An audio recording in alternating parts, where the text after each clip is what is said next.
gəlin ölçü vahidləri haqqında danışaq. Bilirsiniz ki, ölçü vahidləri informatikanın ən əsas mövzularından biridir. Bizim ən kiçik ölçü vahidimiz bitdir.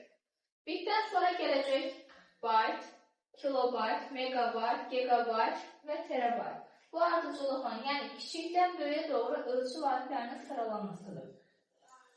Amma əgər bizdən soruşsa ki, əsas ölçü vahid nədir? Yadda saxlayın, əsas ölçü vahidimiz bytedir. Ölçü vahidlərinin çevrilməsi bizə məsələ həllində çox lazım olur. Baxın, kiçik ölçü vahidindən böyük ölçü vahidinə keçmək üçün bölmək lazımdır. Baxın, kiçikdən böyüyə keçəndə bölürük. 2 dənə bu hərflərini yadda saxlayın. Təkcə bit ilə byte arasında 2/3, yəni 8 dəfə fərq var. Amma qalan ölçü vahidləri arasında 2/10, yəni 1024 dəfə fərq var.